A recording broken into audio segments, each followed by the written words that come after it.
The war in Ukraine is hallmarked by the fact that both Russia and Ukraine possess some of the most advanced weapon systems ever created. The battlefield is swarmed by cutting-edge drones, even if they might not look like it, sophisticated air defense networks, and precision-guided munitions that represent decades of military innovation from both the Soviet Union and NATO. And yet, when it comes to actual battlefield effectiveness, one of the most reliable tools on either side is something so simple that it dates all the way back to World War II. We're talking about decoys, or dummy weapons designed to mislead enemy forces. Inflatable decoys are playing a growing role in Ukraine's defense strategy, and as you'll see, they could cost Russia millions of dollars in wasted ammunition every single month. The decoys being used by Ukrainians are such a simple concept that even a general from before World War II would instantly recognize. But in 2025, they are proving just as effective as all the artificial intelligence and autonomous systems Russia has thrown at the problem. To give you a bit of the history of decoys, in 1944, during Operation Fortitude, the Allies used inflatable tanks and dummy aircraft to trick Nazi Germany into misdeploying its forces before the D-Day invasion. The so-called Ghost Army was used across more than 20 different battlefields in WW2, bulking up the Allies' numbers artificially to force the Germans to overthink their plan. Back then, the decoys worked because they only had to fool ground observers and reconnaissance aircraft from a relative distance. But as drone technology has made it easier than ever to spot targets from the air, you would think decoys would become obsolete. More visibility should mean they are easier to see through, right? Turns out that modern drones have actually made decoys more powerful, not less. And that's where Ukraine's genius comes in. The man responsible for Ukraine's current arsenal of inflatable deception is named Viktor Talanov. He didn't start his career in the defense industry. His forte was inflatable sports equipment, hot air balloons, and even children's bouncy castles. But the skill set translated to being able to create passable replicas of late Soviet-era equipment has been used not only by Ukrainian forces, but also by British and US, during training and operational planning. So why are the decoys so important? First, we have to address the elephant in the room: availability. While Ukraine has a healthy supply of Soviet-era weaponry left over from when it was a part of the Soviet Union before it disintegrated, its tanks are slowly being siphoned by the war effort. And while the Ukrainian forces would naturally prefer to have a real tank that can conduct offensive operations or fire on incoming troops, the current state of the battlefield also supports another option: viable targets. Due to the saturation of drone warfare, tanks have become particularly notable targets for drone swarms. So, in the absence of being able to replace a tank with a new one from the factory, Ukraine can use its dummy tanks to bait enemy drones into launching inopportune strikes that reveal their locations and require logistics support to pull off. The economics of the move are certainly helpful. While there's no hard data on how much each decoy costs, most estimates place the price in the low four figures, meaning around $1,000. Compare that to a real M1 Abrams, which costs around $9 to $13 million for the modern export. AM-270 multiple launch rocket system, or the famous HIMARS, both cost a few million for the launcher. By using inflatable dummies instead of real tanks, Ukraine makes it seem like it has a much bigger budget and threat capability in vital areas of the front where Russia absolutely needs to commit its resources. And Russia is taking the bait. News outlets have repeatedly released drone footage showing what they claim are major battlefield successes. Video after video shows them striking high-value Ukrainian weapons. But some of those successes were never real. They were inflatable decoys. And we know this because of how the Russians filmed them and presented them as triumphs. The precision and the apparent damage pattern are both too convenient.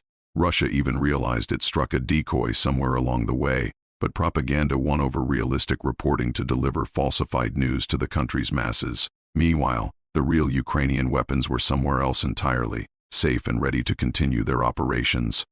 The decoys work because of uncertainty. Even when a Russian drone operator suspects they are looking at a fake, that doubt itself becomes a weapon. According to Talanov, doubt slows decision-making and disrupts operational tempo. A Russian drone operator has to ask themselves, is this a decoy or not? Should I fire on it? Should I call for an airstrike? Or should I move on and find a better target? Every second spent wondering is a second the operator isn't conducting reconnaissance or planning attacks. And when you're coordinating military operations across hundreds of miles of front line, those seconds add up to hours, and those hours add up to lost momentum. Ukraine makes this effect even more powerful by constantly moving the decoys to new locations. They reposition them just like they would reposition the actual weapons. This only reinforces the illusion. Russian intelligence analysts see movement. They see what appears to be genuine tactical repositioning.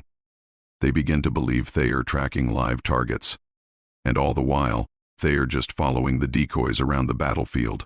Most of these inflatable systems can be deployed within minutes, which minimizes the time that Ukrainian personnel are exposed to danger, but it also means they can be rapidly relocated, further complicating Russia's targeting picture. The engineering behind the decoys is also surprisingly sophisticated. Many of them include built-in heat sources that give them infrared signatures closely, resembling real vehicles when viewed through thermal imaging systems or targeting scopes. So, a drone operator checking the target with thermal sensors sees some kind of heat signature that is similar to what an actual tank engine might give off. Combined with the visual appearance and with the inherent stress and urgency in drone operations, it's easy to imagine how operators might be fooled. After all, if it looks like a tank and behaves like a tank, why wouldn't it be a tank? Future iterations are going even further. Ukrainian engineers are reportedly working to include smoke generators designed to simulate engine exhaust and electronic components capable of emitting false radio or radar signals. That decoy would actually sound like the real thing to radar systems as well. At that point, distinguishing it from a real weapon would require actually getting close to it, and that's something Russian forces are hesitant to do, and Ukrainian forces aren't going to let it happen.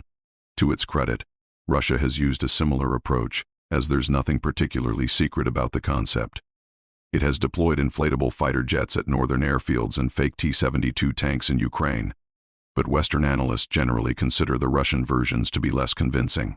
They lack the attention to detail, the engineering sophistication, and the sheer commitment to the deception that Ukraine has brought to bear. It's another microcosm of how Ukraine is out-innovating a much larger military power. But the real genius of Ukraine's decoy strategy isn't just the decoys themselves, it's how the strategy fits into a broader ecosystem of low-tech solutions that are systematically draining Russia's military resources. While decoys are certainly effective, they are just one part of a much larger toolkit that Ukrainian forces have developed to keep drones at bay. Take fishing nets, for example. Along the front lines, Ukrainian forces have installed fishing nets to catch and disable incoming drones. This sounds like something from a comedy sketch, but against certain drone types, it works extraordinarily well. Fiber optic drones have been particularly hit by this defensive measure. These drones have a spool of cable that slowly unspools as the drone flies.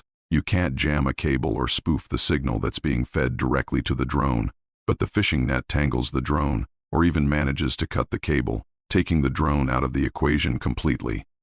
Even other drones have become useful tools in fighting off endless swarms.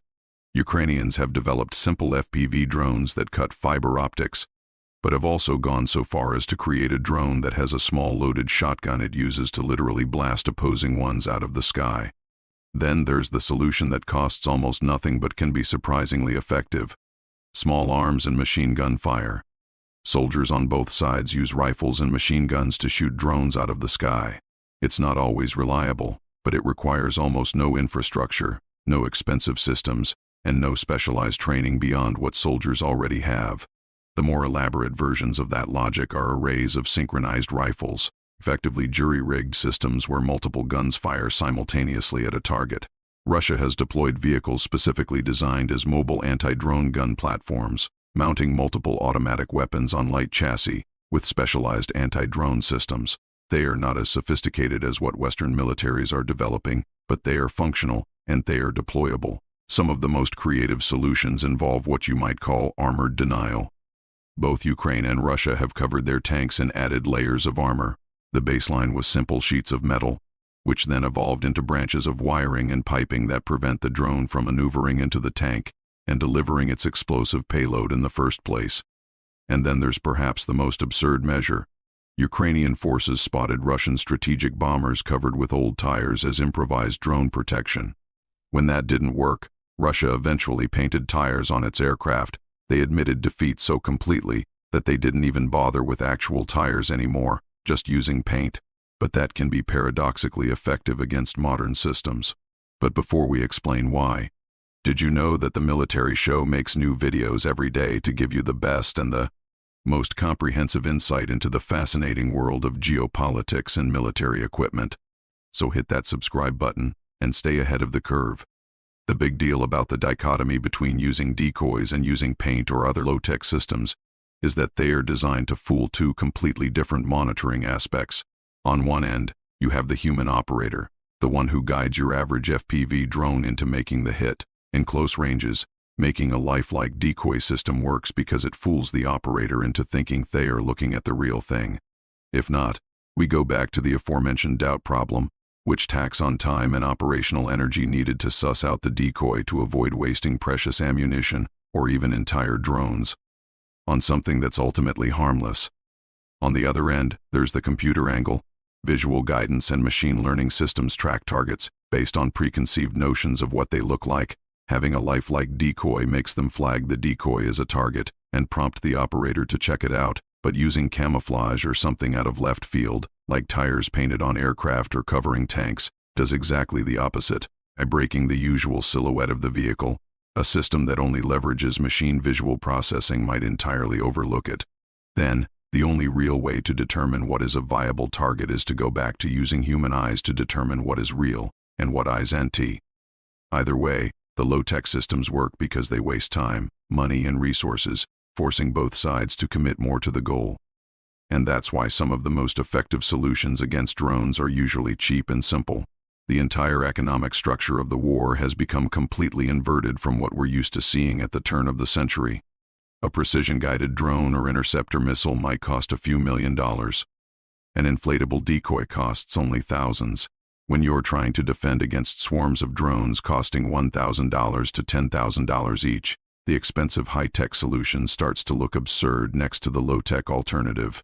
Why invest in $0,000 systems or multi-million-dollar air defense missiles when a few inflatable decoys and some fishing nets can achieve similar effects at a fraction of the cost?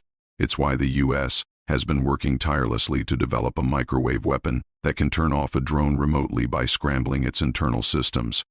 In theory, even if the equipment itself costs millions, it uses only electricity as the power source and doesn't have ammunition. You just turn it on and point at drones. But in the absence of high-tech systems that are only starting to enter field tests and might not see the light of day for years, Ukraine needs defensive options now, and it needs them to be made from materials that can be sourced quickly and are, by themselves, replaceable. That is precisely why the inflatable decoys are such an effective solution. They are cheap, reliable, and are in such abundant supply that they are a resource by themselves. Of course, the economic principle behind drone warfare goes the other way too. Both Ukraine and Russia are using drones offensively to bleed each other's economies and industrial systems dry.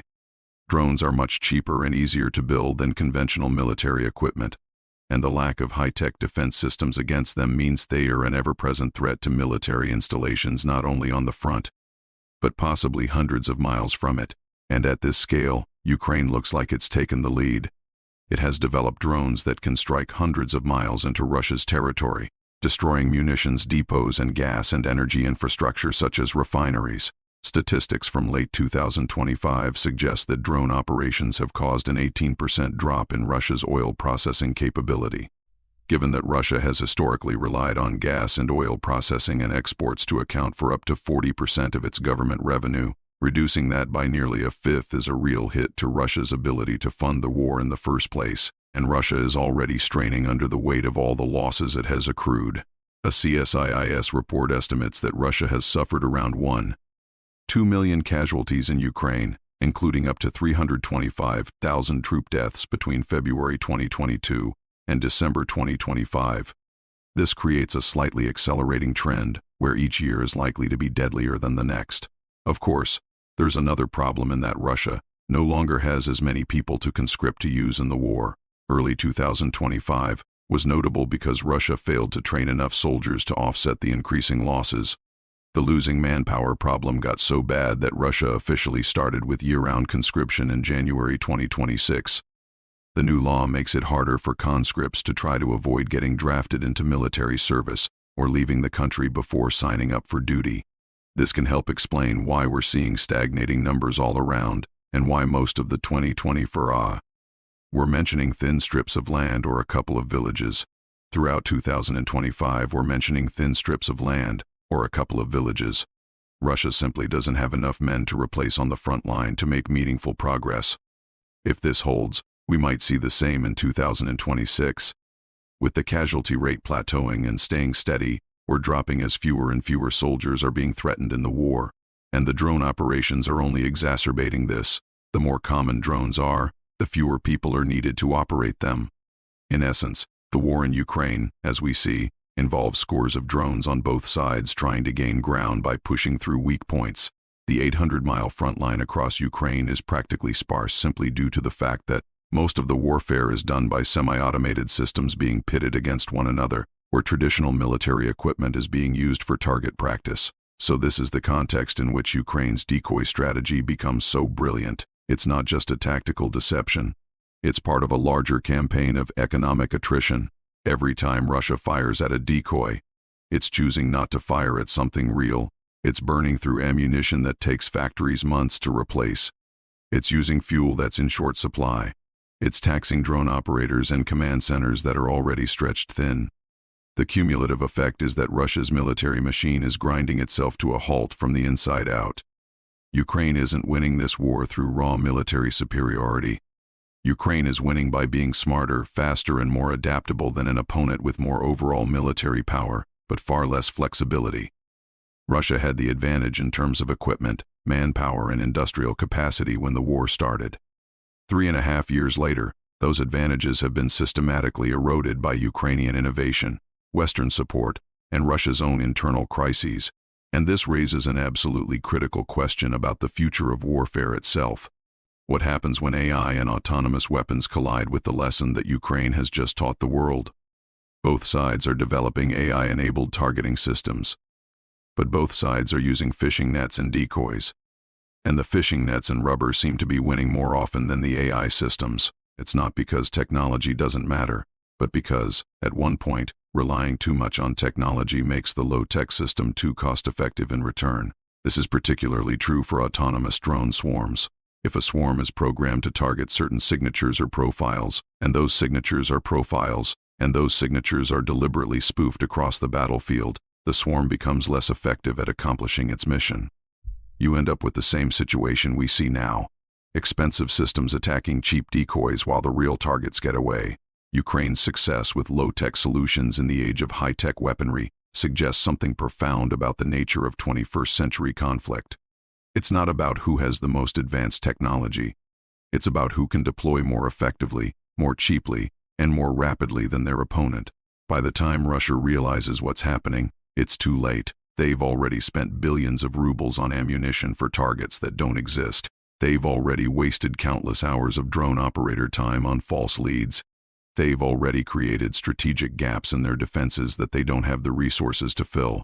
A 100-year-old weapon, combined with modern logistics networks and distributed production, has become one of Russia's most serious strategic problems. Thanks for watching. If you want to check out how Ukraine is managing to keep up in drone production, check out this video. And to stay up to date with the Russia-Ukraine conflict and all matters of global geopolitics, subscribe to the Military Show for daily videos.